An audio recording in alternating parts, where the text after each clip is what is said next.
और अब हमारी स्पेशल रिपोर्ट में अगली खबर पड़ोसी मुल्क पाकिस्तान में चल रहे अनोखे खौफ की।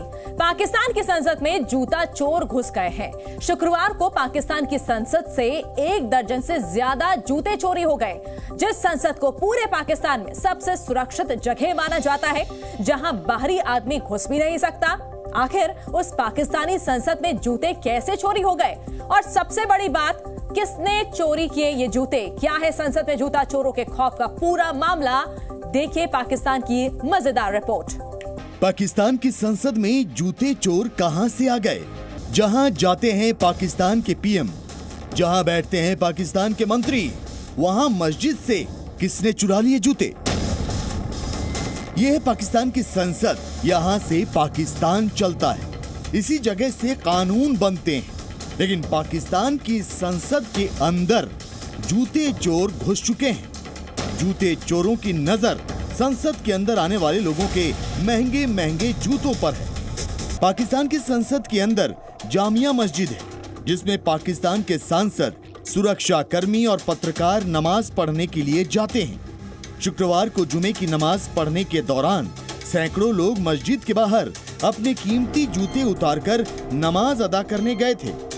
जब वो वापस लौटे तो 1 दर्जन से ज्यादा लोगों के जूते चप्पल गायब थे। इनमें पत्रकार, संसद के बड़े अफसर और कुछ सांसदों के जूते थे। पाकिस्तानी संसद में सुरक्षा का सख्त पहरा रहता है। अलग अलग सुरक्षा एजेंसियां पाकिस्तानी संसद की 24 घंटे सुरक्षा करती हैं। लेकिन पाकिस्तान की गिरती साख की तरह यहाँ की सुरक्षा व्यवस्था भी गिर गई है। तभी तो अति सुरक्षित संसद से जूते चोरी हो गए, और वो भी 1 या 2 नहीं बल्कि 1 दर्जन। पाकिस्तानी संसद में जूता चोरी कांड ने एक बार फिर पाकिस्तानियों को अपने मुल्क की बेइज्जती करने का मौका दे दिया है। पाकिस्तान में तो यहाँ तक कहा जा रहा है कि संसद के अंदर कोई जूता चोर गैंग मौजूद है, जो अब जूता चोरी करने का ऑनलाइन ऑर्डर लेता है और ऑन डिमांड जूता चोरी करता है। पाकिस्तान की महंगाई ने वहां लोगों को जूता चोर बना दिया है। इसीलिए जूता चोरों ने तो अब अपने देश की संसद को भी नहीं बख्शा।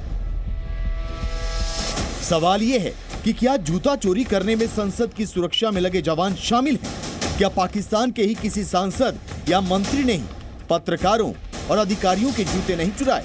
पाकिस्तानी संसद के अंदर जूता चोर गैंग की घुसपैठ के बाद अब कहीं अगला नंबर पीएम शहबाज शरीफ का तो नहीं। वैसे अभी तक पाकिस्तान भिखारियों से परेशान था, अब पाकिस्तान जूता चोरों से परेशान है।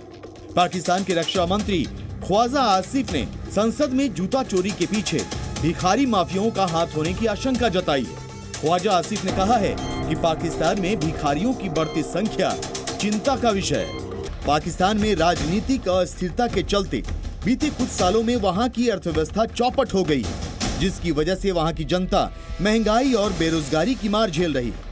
इन वजहों से पाकिस्तान की जनता ने 2 चीजों पर फोकस किया है। पहला भिखारी बनना और दूसरा जूता चोरी करना। पाकिस्तान में तो भीख मांगना एक बड़ा बिजनेस बन चुका है। पाकिस्तान में 2.5 करोड़ से भी ज्यादा भिखारी हैं, जो वहां की आबादी का 11% है। मतलब 100 में से 11 लोग भीख मांगकर अपना गुजर बसर करते हैं। पाकिस्तान बड़ी संख्या में भिखारियों को एक्सपोर्ट भी करता है। सऊदी अरब, यूएई और इराक में पाकिस्तानी भिखारी पकड़े जा चुके हैं। दुनिया भर में गिरफ्तार होने वाले भिखारियों में से 90% लोग पाकिस्तानी होते हैं। वैसे दूसरे मुल्कों में जाकर भीख मांगना पाकिस्तानियों की पुरानी आदत है। जब उनके देश का मुखिया ही दूसरे देशों में जाकर हाथ फैलाता है, तो भला उस देश के लोग ऐसा क्यों ना करें? पाकिस्तान दुनिया के लिए किसी कॉमेडी सर्कस से कम नहीं है। कुछ समय पहले तक वहां गधा इकोनॉमी चल रही थी, मतलब गधों का कारोबार हो रहा था। उसके बाद वहां भिखारी बनने का बिजनेस भी बढ़ा और वहां नया ट्रेंड शुरू हुआ है जूता चोरी का, जिसमें पाकिस्तान के लोग काफी इंटरेस्टेड दिखाई दे रहे हैं। और ये बिजनेस अब वहां की संसद के अंदर भी पहुंच चुका है। ब्यूरो रिपोर्ट, जी मीडिया। जी न्यूज़।